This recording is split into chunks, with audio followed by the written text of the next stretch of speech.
শীঘ্রই 500 নাচের শিক্ষক নিয়োগ দিতে যাচ্ছে সরকার, যার পেছনে আগামী 10 বছরে ব্যয় হবে 15,000 কোটি টাকা।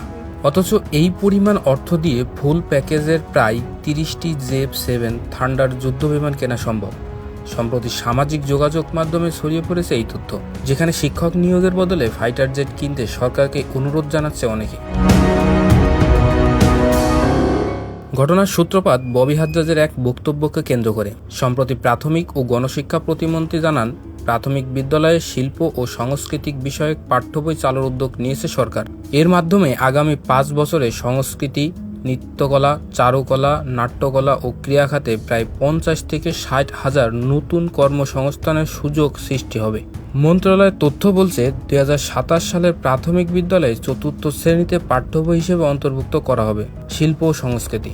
এতে 4টি অধ্যায়ে চারু ও কারুকলা, সঙ্গীত, নৃত্যকলা এবং নাট্যকলা অন্তর্ভুক্ত থাকবে।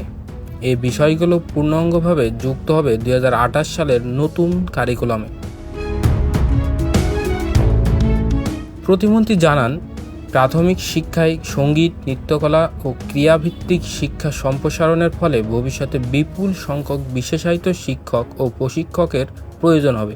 এতে সঙ্গীত, নৃত্যকলা, চারুকলা, নাট্যকলা ও ক্রিয়া বিষয়ে শিক্ষিত তরুণ-তরুণীদের জন্য সৃষ্টি হবে নতুন কর্মসংস্থানের সুযোগ। সামরিক বিষয়ক একটি ফেসবুক পেজের পোস্টে জানানো হয়, 11 গ্রেডে 50,000 নাচ গানের শিক্ষক নিয়োগের সিদ্ধান্ত থেকে সরকারকে সরে আসা প্রয়োজন। এর পরিবর্তে 1 লাখ নতুন বিজিবি সদস্য নিয়োগ করা উচিত। এতে সীমান্ত নিরাপত্তা, কর্মসংস্থান ও জাতীয় নিরাপত্তা এই 3 ক্ষেত্রেই তুলনামূলক বেশি ইতিবাচক প্রভাব পড়বে। অন্তর্বর্তী সরকারের আমলে পাকিস্তান থেকে জিএফ-7 যুদ্ধবিমান কিনতে আগ্রহ প্রকাশ করে বাংলাদেশ।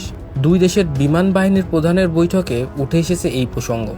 নির্বাচিত সরকার ক্ষমতায় এলে এখনও বাংলাদেশের টার্গেট আছে এই ফাইটার জেট। তবে সাম্প্রতিক সময়ে যুদ্ধবিমানটি কেনার বিষয়ে নতুন কোনো তথ্য মেলেনি।